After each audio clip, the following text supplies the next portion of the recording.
ఏలూరు శ్రీనివాసరావు గారు voice cut అయింది. సదానంద గౌడ్ గారు సార్ నమస్కారం. నమస్కారం. ఉన్నారా మీరు నిన్న మీటింగ్ లో? ఉన్నాం కదా సార్. టీచర్లకు సంబంధించింది ప్రత్యేకంగా టీచర్లకు సంబంధించి డిమాండ్స్ వచ్చాయి, ఏవేవి నెరవేరే అవకాశం ఉంది? స్పష్టంగా విద్యాశాఖ కార్యదర్శి, విద్యాశాఖ డైరెక్టర్ వీళ్ళంతా హాజరైనారు కాబట్టి actual joints of council meeting లో ఏ అంశాలైతే మనం ప్రస్తావన చేస్తామో తప్పకుండా అంశాల మీద రాష్ట్ర ప్రభుత్వము చైర్మన్ గా ఉన్న చీఫ్ సెక్రటరీ గారు హామీ కాదు జవాబు ఇవ్వవలసి వస్తుంది ఇన్ రిటర్న్ లో. అది తప్పదు. ఎందుకంటే ఇది జాయింట్స్ ఆఫ్ కౌన్సిల్ 1961 నుంచి ప్రారంభమైంది, ఇక కొత్తగా వచ్చింది కాదు. కాకపోతే గత ప్రభుత్వము స్కిప్ చేసిన 10 ఏళ్ళు వదిలేసింది, అసలు ఏం సమావేశాలు పెట్టకుండా. అందులో ప్రధానంగా విద్యాశాఖకు సంబంధించిన దాంట్లో మీరు ఎప్పుడు మాట్లాడుతూ ఉంటారు ఎప్పటికెప్పుడు సర్వీస్ రూల్స్. ఈ సర్వీస్ రూల్స్ పైన కూడా నిన్న చీఫ్ సెక్రటరీ స్పష్టంగా చెప్పారు. నేను 2005లో విద్యాశాఖలో స్కూల్ ఎడ్యుకేషన్ డైరెక్టర్ గా పనిచేసేవారు. అప్పటి నుంచి కూడా మేము వింటున్నాం ఇదే మాట. తప్పకుండా సర్వీస్ రూల్స్ ని ఈ దఫా తప్పకుండా ఏదో రకంగా ముందుకు తీసుకువెళ్లి, ఎందుకంటే 2018 ప్రెసిడెన్షియల్ ఆర్డర్ వచ్చింది కాబట్టి ఇప్పుడు ఎన్ని మార్పులైనా చేసుకునే అవకాశం ఉంది. గతంలో కోర్టులో, సుప్రీంకోర్టులో కానీ హైకోర్టు కానీ వచ్చిన వాదన ఏంటంటే అందులో టీచర్ల యొక్క క్యాడర్ ఆర్గనైజ్ కాబడలేదు. ఇప్పుడు టీచర్ల యొక్క క్యాడర్ ఆర్గనైజ్ చేసిన ఉత్తర్వులు ఇచ్చారు. టీచర్లను వివిధ జిల్లాలకు 315 కింద పంపుతున్నారు. కాబట్టి ఇక ఇబ్బంది లేదు, ఇప్పుడు 100% చేసే అవకాశం. కానీ అధికారులు ఈ రోజు వరకు కూడా తప్పుడు సమాచారం ఇస్తున్నారు. సర్వీస్ పరంగానే కోర్టులో ఉన్నది వివాదం ఉంది అంటే ఏ ఒక్క అధికారి కూడా కోర్టులో ఏ వివాదం ఉంది, ఎక్కడ పరిష్కరించబడాలా, హైకోర్టులో ఏముంది, సుప్రీంకోర్టులో ఏముందని పరిష్కరించి ఆ దిశగా ఆలోచనే జరగట్లే. ఎంతసేపటికి విద్యాశాఖలో వివిధ అంశాల మీదనే చర్చ జరుగుతుంది తప్ప సర్వీసుల గురించి ఈ విద్యాశాఖ కార్యదర్శి గాని, విద్యాశాఖ డైరెక్టర్ గాని ఇంతవరకు వారి యొక్క చూపు అటువైపుగా పోలే. నిన్న చీఫ్ సెక్రటరీ గారు స్పష్టంగా చెప్పారు. కాబట్టి సర్వీస్ రూల్స్ కొలిక్కొచ్చే అవకాశం మాకున్నది. దీంతో పాటు విద్యారంగంలో చాలా సమస్యలు, చిన్న చిన్న సమస్యలు మీరు చెప్తుంటారు. ఎందుకంటే మీరు కూడా మా ఉపాధ్యాయ రంగం నాన్ ఫైనాన్షియల్ డిమాండ్స్ చాలా చేయొచ్చు కదా. రైట్, మీరు చెప్పి నాన్ ఫైనాన్షియల్ డిమాండ్స్ ఎన్నో చేసుకోవచ్చు. అందులో స్పష్టంగా విద్యాశాఖ కార్యదర్శి గారిని చీఫ్ సెక్రటరీ గారు చెప్పారు, ఉపాధ్యాయులతో మీరు సమావేశం ఏర్పాటు చేసుకుని అక్కడ వాటిని పరిష్కరించండి అని చెప్పారు. గత సంవత్సరం నుంచి కూడా డిప్యూటీ సీఎం గారు, చీఫ్ సెక్రటరీ గారు ఉపాధ్యాయ సంఘాలతో సమావేశం ఏర్పాటు చేయమని చెప్పినప్పుడు కూడా గత సంవత్సరం నుంచి ఎప్పుడు కూడా సమావేశం ఏర్పాటు చేయలేదు. ఇప్పుడు చేసే అవకాశం ఉంది. ఇందులో స్పష్టంగా ఇప్పుడు ట్రాన్స్ఫర్స్ అంటున్నాం, ఇది ఎవ్రీ ఇయర్ చేసుకునే అవకాశం ఉన్నా లేవు, ఆర్థిక ఇబ్బందులు లేవు, ప్రమోషన్స్ కు ఆర్థిక ఇబ్బందులు లేవు. అందులో ఇప్పుడు ట్రాన్స్ఫర్ చేయాలంటే, ప్రమోషన్స్ ఇవ్వాలంటే టెట్ అనేది కొంచెం ఇబ్బందిగా ఉంది, దానిపైన స్పష్టత రాలే. కానీ ట్రాన్స్ఫర్స్ కి ఏమీ ఇబ్బంది లేదు.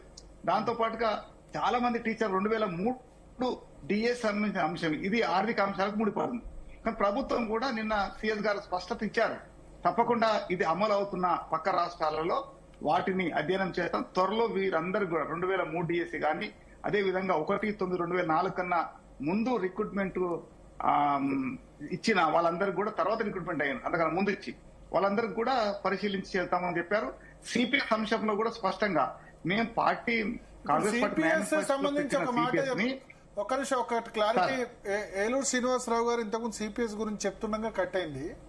సిపిఎస్ మరి కాంగ్రెస్ మేనిఫెస్టోలో హామీ ఇచ్చింది, ఇచ్చిన తర్వాత ఇప్పుడు మేము హామీ ఇవ్వలేమంటే ఎట్లా? దానికి అన్న సిపిఎస్ దాంట్లో మొన్న చెప్పిన దాంట్లో కూడా సడన్ కూడా నన్ను ఇందాక ఛార్జింగ్ అయిపోయింది, మళ్ళీ వచ్చాను లైన్ లోకి. సిపిఎస్ విషయంలో క్లియర్ గా గవర్నమెంట్ చెప్పేది, ప్రభుత్వం తరఫున వాళ్ళు చెప్పింది, సిపిఎస్ గురించి మేము థింక్ ఓవర్ చేయలేదు.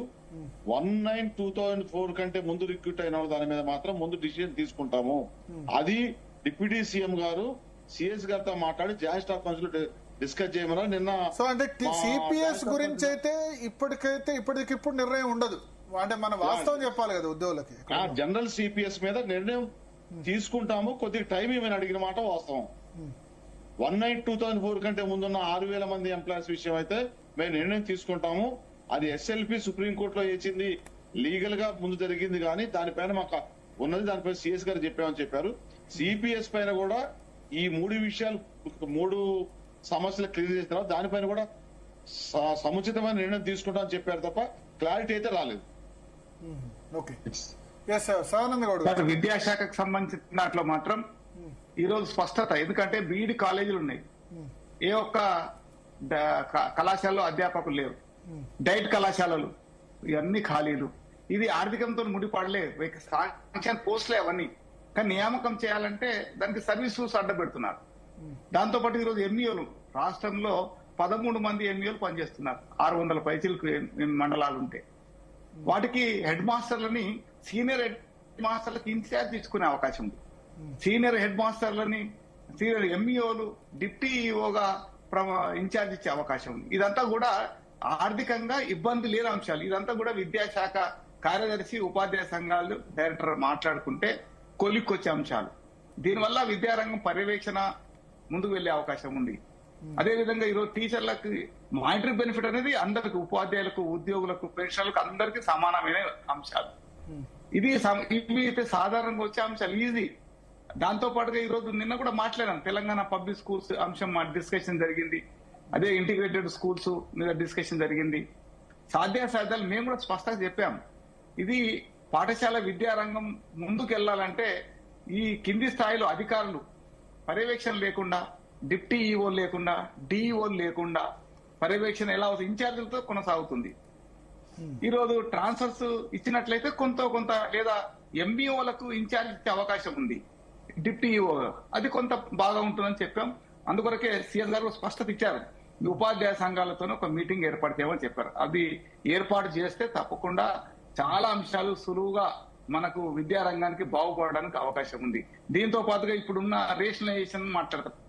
అక్కడక్కడ పేపర్లలో అక్కడ చూసినట్టయితే టీచర్లు తక్కువ మంది ఉన్నారు, విద్యార్థులు తక్కువ ఉన్నారు, సంఖ్య ఇవన్నీ చూస్తున్నాం.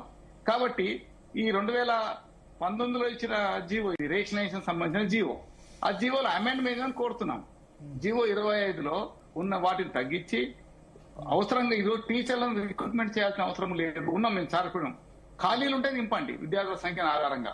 ఉన్న వాళ్ళు మేము పనిచేయడానికి సిద్ధంగా ఉన్నాం. 20 మంది పిల్లలు ఉంటే 2 టీచర్లు ఇవ్వమని కోరుతున్నాం.